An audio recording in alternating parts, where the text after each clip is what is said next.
들으면서 이 가라사대 게임 할 때마다 내 믿음을 한번 좀 생각해보는 그런 시간이 됐으면 좋겠습니다. 오늘 말씀을 한번 보게 되면요, 예수님께서 하루에 이제 제자들과 함께 배에 오르시고 호수 저편으로 건너가자라고 하십니다. 그리고 피곤하셨는지 배에서 주무시게 돼요. 근데 문제가 생겼습니다. 이 배에 풍랑이 일어나게 된 거죠. 그냥 풍랑도 아니고 엄청난 풍랑이었던 것 같아요. 우리가 이제 성경을 보다 보면 갈릴리 호수라고도 표현하지만 다른 호칭들이 많이 나올 때가 있습니다. 때로는 갈릴리 바다라고도 나오죠.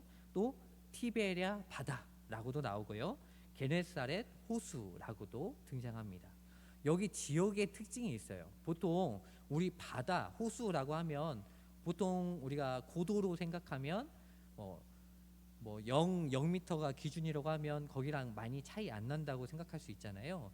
그런데 이 갈릴리 호수는요 210m 위에 형성되어 있는 호수예요. 굉장히 높은 지역에 있는 호수가 되겠죠. 그리고 이 둘레가 52km나 된다고 합니다. 그 사람들은 보고서 이게 호수인지 바다인지 헷갈릴 정도다. 그 정도로 아주 크고 굉장히 광대하다라는 것을 우리가 알 수 있습니다. 또 이스라엘 북쪽에는 헬몬산이라는 이 산이 있는데요. 그 산이 굉장히 높은 산입니다. 그래서 거기에서 이 찬 공기가 만들어져요. 이 갈릴리 호수에서는 물이 증발하면서 따뜻한 공기가 만들어지죠. 그래서 이 헬몬산의 찬 공기와 이 갈릴리 호수의 이 따뜻한 공기가 만나면서 갑자기 풍랑이 생길 때가 많았다고 합니다. 그래서 뭐 지금은 우리가 일기예보가 있으니까 그날 날씨를 알 수 있잖아요. 그런데 아침에는 멀쩡했는데 갑자기 오후들어서 풍랑이 생길 때도 있었다는 거죠. 그래서 예측이 안 되는 곳이 여기 날씨였던 겁니다. 오늘 말씀도 그런 상황이었던 것 같아요.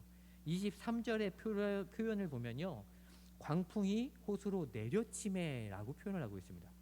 그래서 파도가 또 일어나서 배에 물이 가득하게 되었다라고 말하고 있어요. 혹시 어두운 밤에 배를 타 보신 분 계십니까? 어두운 밤에. 그럴 기회가 흔치 않죠. 밤에 이 배 타는 거. 아마 밤에 배를 타서 아주 크고 우람한 그런 큰 배를 타지 작은 배를 타진 않습니다. 근데 예수님 당시에는 큰 배가 별로 없었잖아요. 그리고 이 배를 타고 가는데 오늘 보면 파도가 일어나서 다 덮일 것 같이 일어났다라는 상황이 일어나고 있어요. 제가 군대를요 좀 특이한 데 갔습니다. 제가 해양경찰을 갔어요. 그래서 이 해양경찰은 배를 타고 출동도 합니다. 근데 낮에뿐만 아니라 밤에 근무를 바다에서 할 때도 있거든요. 그래서 밤에 가서 또는 새벽에 가서 이 불법 어업하는 그 배를 가까이 가서 이 조사할 때가 있어요. 하루는요 이 밤이 됐는데 어떤 배를 조사하기 위해서 가게 됐습니다. 근데 배가요 멈춘다고 바로 멈추는 게 아니잖아요, 배는. 그래서 배가 쭉 가서 속도를 줄여서 가까이 갔는데 이 배는 그냥 뭐 멈추는 게 아니라 파도가 일어나게 되죠. 배하고 배 사이로 만나게 되면 둘 사이에 파도가 엄청나게 일어나게 되거든요. 제가 그때 쫄병이어가지고 이 갑판이라고 있잖아요. 배 갑판은 이 윗부분이고 갑판 밑에는 이제 지하인데 저는 지하에 있었습니다. 지하에 있는데요. 그때 파도가 얼마나 셌는지 막 그 그릇이 다 떨어지는 거예요. 마치 지진이 일어나면 떨어지듯이 배가 막 휘청휘청 이렇게 흔들리니까요. 그릇이 막 다 떨어지고 물건이 막 이쪽으로 갔다가 저쪽으로 갔다가 하고요. 그리고 이제 그 배 밑에도 상황을 알 수 있도록 조그마한 창이 있거든요.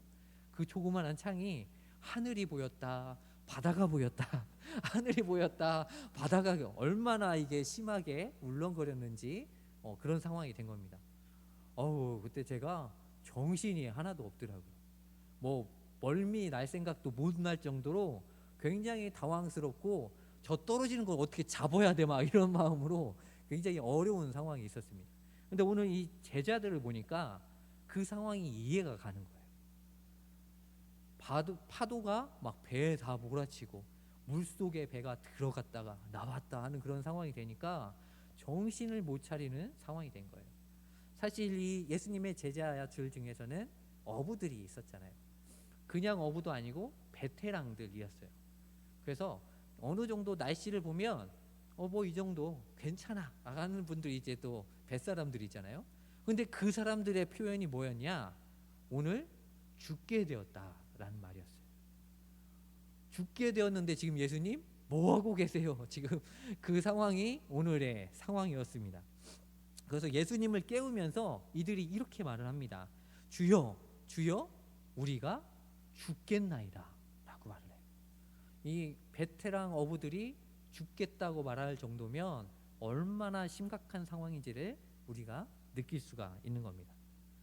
이들은 정말 죽을지도 모른다는 절망 가운데 예수님을 찾아갔어요. 근데 이 사실요, 이들이 예수님께 찾아간 건 이 풍랑을 멈춰달라고 찾아간 게 아닙니다. 이들은요, 그 원어적인 그 표현을 보면 책망조가 들어져 있거든요. 그러니까 지금 죽게 생긴 이 상황 가운데 어떻게 아무것도 안 하고 잘 수가 있습니까? 라고 지금 묻는 상황이거든요. 그러니까 이들은요, 아무것도 기대하지 않고 지금 뭐 어떻게 좀 해보자 막 하는 마음으로 지금 막 위기 상황이다, 긴급 상황이다, 이런 지금 상황으로 예수님을 깨운 겁니다. 예수님께서 이제 잠에서 깨어 일어나셔서 그냥 간단하게 해결하시죠. 바람아, 파도야 잠잠하라, 이 말씀으로 인해서 그냥 잠잠하게 바뀌게 되는 역사가 보게 됩니다. 그때 예수님께서 제자들에게 하신 질문이 오늘 주제 그 말씀이에요. 너희 믿음이 어디 있느냐? 너희 믿음이 어디 있느냐? 예수님께서는요, 제자들에게 다른 거 아무것도 얘기 안 하시고 딱 하나의 질문만 하셨어요. 너의 믿음이 어디 있느냐? 성도 여러분, 우리들도요, 인생을 살다 보면 죽을 것 같은 위기들이 찾아올 때가 있습니다. 내가 정말 어떻게 감당하지 못할 것 같은 엄청난 일이 나한테 닥칠 때가 있어요. 그때 정말 예수님은 잠자는 것 같고 아무것도 안 하시는 것 같거든요. 근데 오늘 말씀을 보면 예수님 우리한테 어떤 말을 하세요? 너의 믿음이 어디 있느냐라고 물으십니다. 우리는 이 말씀을 기억했으면 좋겠어요. 우리의 모든 상황 가운데, 특히 어려운 상황 가운데 너의 믿음은 어디 있느냐? 사무엘상 13장을 보면 사울 왕이 나옵니다. 사울 왕이 된 지 2년이 됐어요. 그래서 3,000명의 군대를 만듭니다. 사실 그 전의 시대는 사사 시대이기 때문에 진짜 돈을 받는 이 군인들은 아무도 없었습니다. 근데 이제 사울이 왕이 돼서 군대를 3,000명이나 만든 거예요. 아주 큰 성과죠. 그래서 이 2,000명은 사울 왕하고 함께 지내고 1,000명을 아들 요나단에게 떼어서 같이 생활할 수 있게 합니다. 하루는 이 요나단이요, 블레셋 이 수비대를 쳐가지고 공격을 하게 됩니다. 그리고 이 소식이 블레셋에 전해지게 돼요. 그리고는 블레셋 사람들이 모인다는 소식을 듣게 됩니다. 이러다가는 안 되겠다, 우리도 더 모여야겠어 해가지고 전국에 군사들이 모일 수 있도록 이제 여러 가지 광고를 통해서 모이라고 합니다. 그래서 막 곧 대규모 전쟁이 퍼질 것 같아요. 그래서 사람들이 막 모였습니다. 근데 상황이요, 좀 안 좋게 흘러갑니다. 지금 군대 정규 군인 몇 명이라고 했습니까? 3,000명이라고 그랬죠. 근데 블레셋 사람이 모였는데요, 블레셋 사람 병거가 3만이 모였습니다. 아니, 군대는 3,000명인데 병거가 3만이에요. 또 마병은 6천, 또 그 백성들은 해변에 모래알 같이 모였다라고 이야기해요. 정말 수십만에 달하는 군대가 이스라엘과 싸우겠다고 모인 거예요. 이스라엘 모여도 많이 모여 몇만 모였을까 싶었습니다. 그러니까 3,000명에서 플러스해도 뭐 10배 해도 3만밖에 안 되잖아요. 근데 이 숫자하고 전쟁을 한다는 게 사실 말이 안 되는 거죠. 그래서 이스라엘 사람들은 이것을 보고 두려움을 아주 벌벌 떨게 됩니다. 그래서 어떤 사람은 굴로 도망가고, 어떤 사람은 숲으로 도망가고, 어떤 사람은 바위로, 웅덩이로, 또 요단강 건너서 아예 도망을 다 가버려요. 당시에요, 또 하나 우리가 기억해야 되는 게 이스라엘이 철을 다루는 기술이 없었습니다. 그래서 기록을 보면 이 농기구가 조금 이렇게 닳아지면 블레셋에 가가지고 이거를 아주 날카롭게 만들었다는 거예요. 즉 변변한 무기도 없었다는 겁니다. 군대도 적죠. 무기도 없죠. 또 이제 당시에 마병도 뭐 없죠. 이스라엘은 전쟁을 해서 이길 확률이 거의 없는 상황인 겁니다. 그래서 굉장히 두려운데 이제 하나님의 뜻을 힘을 얻어서 이 전쟁에 나가려고 사무엘을 기다리는데 7일이 돼도 사무엘이 오지 않는 겁니다. 이 7일 내에 온다고 했는데 안 오니까 사람들이 그때까지는 그래도 버텼다가 그때부터 또 무너지기 시작하는 거예요. 우리 약속한 시간이 있는데 그 시간이 뭘 안 되면 막 다 무너지잖아요. 그래서 이 사람들이 다 무너지기 시작한 겁니다. 또 막 백성들이 흩어지는 게 보이기 시작하는 거예요. 사울의 마음이 어땠을까요? 막 타들어가죠. 뭐 어떻게든 뭐를 어떻게든 해야 되는데 그 마음이 생기게 돼요. 그리고는 결국 결단을 내립니다. 그 결단 무엇이었습니까? 내가 번제를 드린다라는 결단이었어요. 그래서 번제와 화목제물을 가지고 자신이 번제를 드리게 됩니다. 근데 마치 짠 것처럼 번제를 다 드리니까 사무엘이 그때 딱 도착을 하는 거예요. 그리고 사무엘이 책망을 합니다. 그 말씀이 사무엘상 13장 13절부터 14절 말씀인데요. 우리 화면을 보면서 같이 한번 보겠습니다. 시작. 사무엘이 사울에게 이르되 왕이 망령되이 행하였도다. 왕이 왕의 하나님 여호와께서 왕에게 내리신 명령을 지키지 아니하였도다. 그리하였더라면 여호와께서 이스라엘 위에 왕의 나라를 영원히 세우셨을 것이오늘 지금은 왕의 나라가 길지 못할 것이라.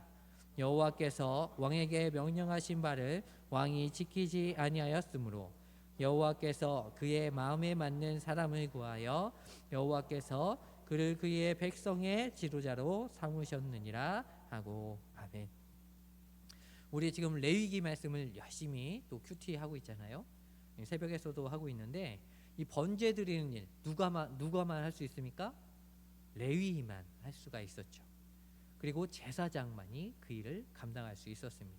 그게 하나님께서 정하신 이스라엘의 법이었어요. 사울은 제사장도 아니었어요.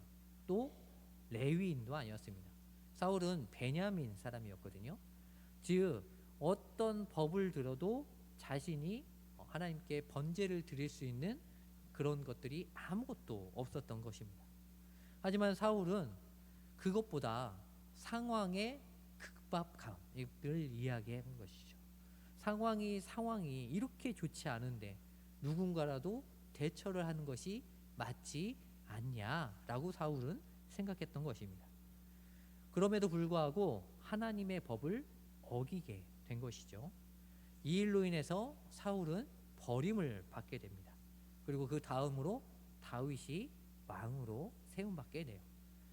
저는 이런 걸 보면서 참 사울에 대한 평가가 너무 아쉽다라는 생각을 많이 하게 됩니다. 왜 그러냐면 사울도 물론 부족한 점도 있지만 다윗도 따지고 보면 잘못이 있는 왕이잖아요. 특별히 이제 밧세바 사건을 생각해 보면 간통죄를 저질렀죠. 또 그것을 숨기기 위해서 충직한 부하 우리아를 죽이게 되는 살인죄까지도 범하게 됐습니다. 죄 질로 보면 어떻게 보면 우리한테는 이게 더 나빠 보여요. 간통죄와 살인죄 굉장히 나빠 보이는데 사울은 하나님께 버림받고 왕위까지도 다 뺏겼는데 다윗은 아니죠. 오히려 하나님께서 훌륭한 왕으로 세우시고 이스라엘 역사에 있어서 가장 훌륭한 왕으로 인정받고 있습니다. 그래서 이런 생각이 들었어요. 그러면 왜 그럴까라고 생각해 봤는데 만약 다윗이라면 어떻게 했을까? 다윗이라면 어떻게 했을까요? 엎드려졌을 것 같아요. 그 앞에 엎드려져서 용서를 구하는 게 다윗의 모습이었겠죠. 다윗은 늘 죄를 저질렀지만 깨달으면 바로 무릎 꿇은 게 다윗의 특징이었어요. 자신이 죄도 지을 수 있는 연약한 인간이지만 죄를 깨닫게 됐을 때는 누구보다도 가장 낮은 자세로 하나님 앞에 엎드린 것이 다윗이었던 것이죠. 그럼 사울은 어떻게 했는가? 사울은 자신의 회개하는 모습이 나오지 않습니다. 그리고 사울의 마음을 알 수가 있는데요. 사무엘상 13장 11절 12절 말씀 보면 그 마음을 느낄 수가 있습니다. 우리 같이 한번 읽어보겠습니다. 사무엘이 이르되 왕이 행하신 것이 무엇이냐 하니 사울이 이르되 백성은 내게서 흩어지고 당신은 정한 날 안에 오지 아니하고 블레셋 사람은 믹마스에 모였음을 내가 보았으므로 이에 내가 이르기를 블레셋 사람들이 나를 치러 길갈로 내려오겠거늘 내가 여호와께 은혜를 간구하지 못하였다 하고 부득이하여 번제를 드렸나이다 하니라. 아멘. 사울은요 자신에게 그럴 만한 이유가 있다라는 것을 분명하게 이야기합니다. 첫 번째는 백성들이 나한테 흩어졌다라고 이야기를 해요. 백성이 흩어지는 것을 보았다라고 이야기를 해요. 두 번째는 당신이 정한 날에 오지 않았다라고 이야기해요. 나 지금 잘못했다고 이야기하는데 사무엘 당신이 잘못해서 이 문제가 생긴 거라고요 라고 지금 이야기를 하는 거예요. 그리고 세 번째는 블레셋 사람들이 나를 치러 길갈로 내려오려 했다. 내가 보기에 오려고 했다. 그래서 부득이하게 어쩔 수 없이 번제를 드렸다. 왜 드렸냐? 여호와께 은혜를 간구하지 못했기 때문에. 은혜를 간구하기 위해서 나라도 그것을 한 것이다 라고 떳떳하게 지금 사울은 이야기하고 있는 장면입니다. 사울은요 번제를 행한 이유에 대해서 물어봤을 때 자신만의 책임이 아니라 자신은 오히려 그 상황 가운데 최선을 다해서 최선의 결과를 내가 가져왔다라고 이야기한다는 겁니다. 상황이 상황인 만큼 특별한 조치가 필요했다라고 지금 주장하고 있는 것입니다. 그런데 정말 안타깝게도요 하나님께서는 그것을 불신으로 여기셨습니다. 믿음 없음으로 여기셨어요. 사울은 하나님께서 어떠한 상황 가운데서도 건지신다는 것을 믿지 못하신 거예요. 비록 백성들은 다 헤어지고 다 뿔뿔이 흩어지고 또 사무엘이 아직 오지 못할지라도 하나님께서 지켜주신다는 것을 여전히 믿지 못하고 있었다는 것입니다. 자신의 판단과 결정이 하나님의 생각과 하나님의 말씀보다 앞섰다는 것입니다. 사랑하는 성도 여러분, 여러분들은 모든 상황 가운데 오늘 예수님께서 던지신 이 질문을 생각해 보시면서 생활하시길 바랍니다. 너희 믿음은 어디 있느냐? 너희 믿음은 어디 있느냐? 나의 일상에서, 나의 가정에서, 나의 직장에서, 나의 모든 삶에서 나의 믿음이 어디 있는지 한번 살펴보십시오. 여러분들이 닥친 그 상황들 가운데 여러분의 믿음이 그 안에서 드러나고 있습니까?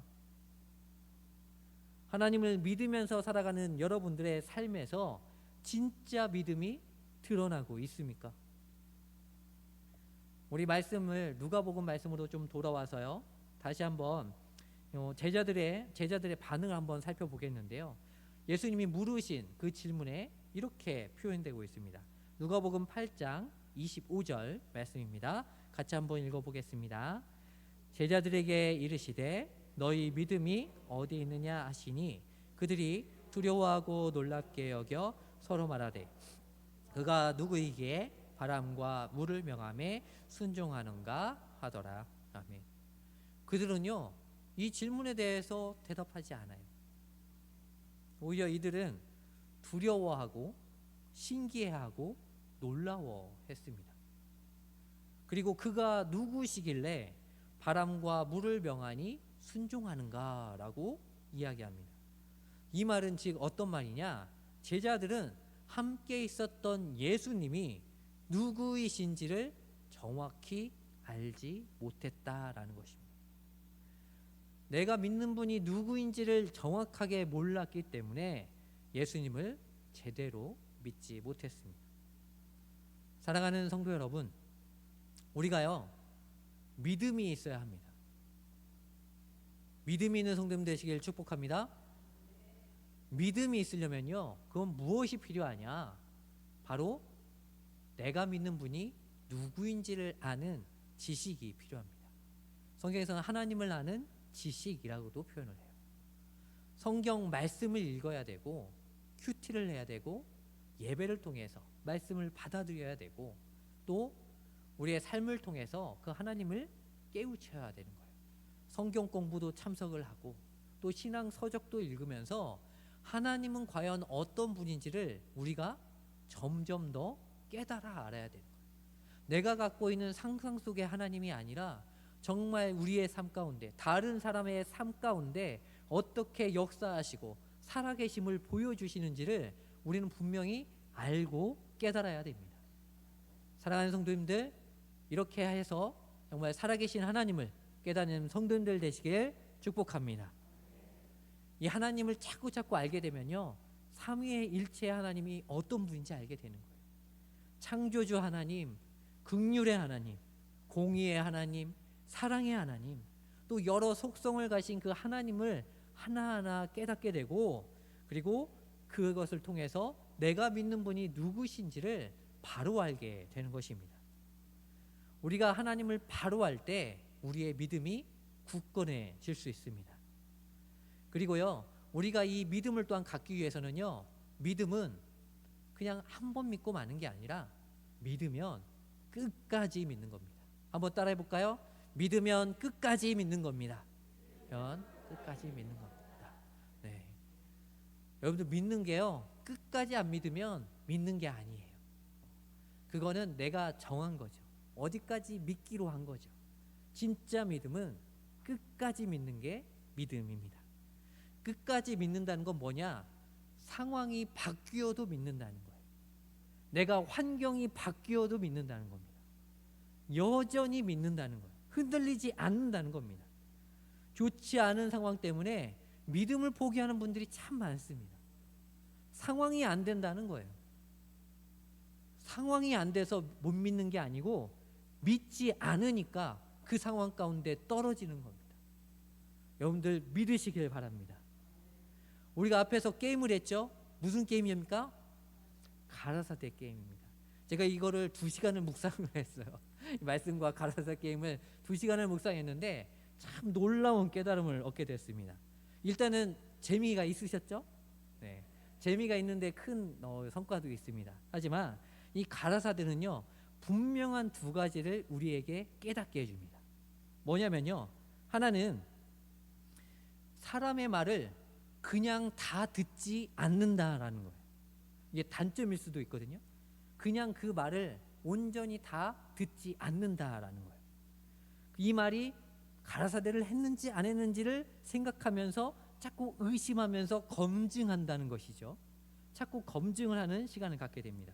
마치 이거를 제가 표현해 봤는데, 이성적으로 매가 어떤 모기를 노리듯이 막 노려보면서, 아마 아까 전에 우리 그 아주 훌륭하신 두 분은 저를 그렇게 보고 있었을 거예요. 제 입을 보면서 가라사대를 하나하나 보시면서 그 냉철하게 그 부분만을 보시는 거거든요. 내가 그 말을 고지그대로 들을 줄 알아? 나는 골라서 들을 거야 하면서 이렇게 듣는 것입니다. 이게 단점일 수도 있는데, 이게요, 우리 신앙생활에 필요합니다. 뭐냐면 세상에 여러 가지 말들이 있잖아요. 근데 그 말들을 고지고대로 받는 게 아닙니다. 이 말씀이 하나님의 말씀에 부합한지 아주 냉철하게 비교해야 된다는 거예요. 이게 정말 예수님의 말씀으로 나오는 건지 세상의 말인지를 분별해야 된다는 겁니다. 그래서 이 가라사대 게임을 통해서 우리가 그냥 말을 듣는 게 아니라, 세상의 흐름을 따르는 게 아니라 하나님의 말씀에 맞는지를 분명히 따지고 그것을 비교하는 삶을 살아야 한다는 겁니다. 또 하나 깨닫는 건, 가라사대라는 말이 나오면 어떻게 됩니까? 뭐 생각하고 뭐 이런 게 없습니다. 바로 하게 되죠. 이게 바로 믿음이에요. 예수님이 말씀하시면, 말씀에 합하면 생각하고 하는 게 아니에요. 그냥 그 말씀을 따르는 겁니다. 그래서 이 두 가지입니다.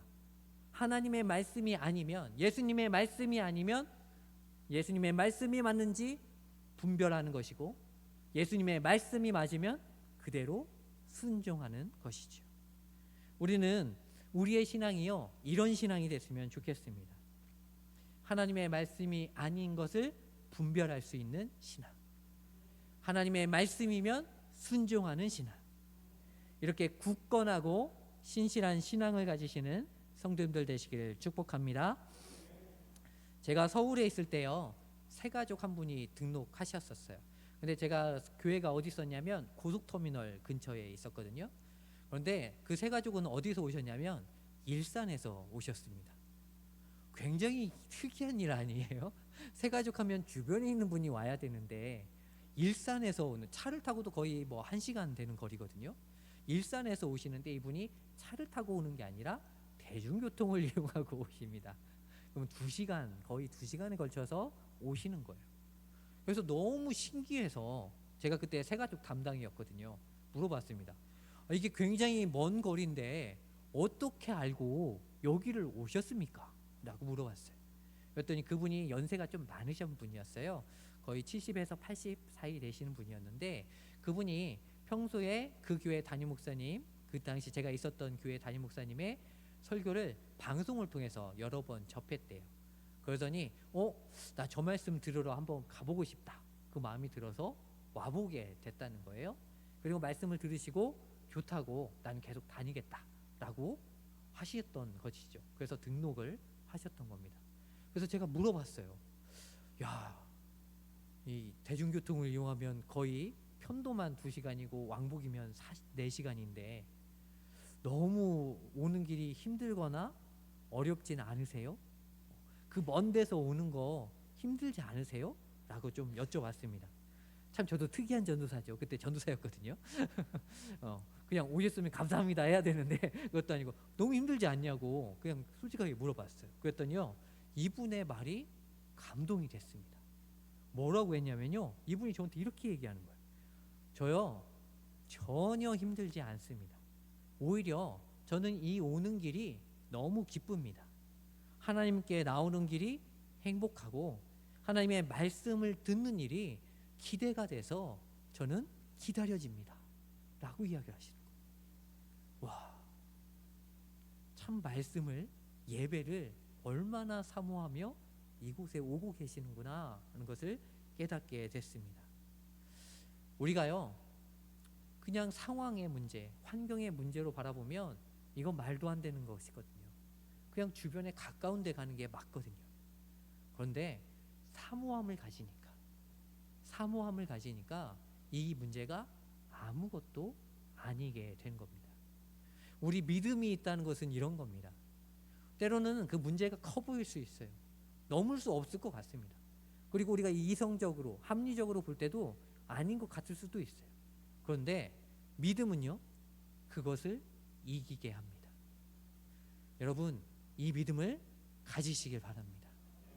믿음을 꼭 가지셔서 그 믿음을 자랑하시는 성도님들 되시길 축복합니다. 이 믿는 것이요, 신앙생활에만 좋은 게 아닙니다. 제가 마지막으로 하나 더 준비했는데, 준비하다가 믿음에도 효능이 있다는 거예요. 이 의학 박사님이 얘기했는데, 의박사 허버트 벤슨 이 박사님이요, 이렇게 표현을 했습니다.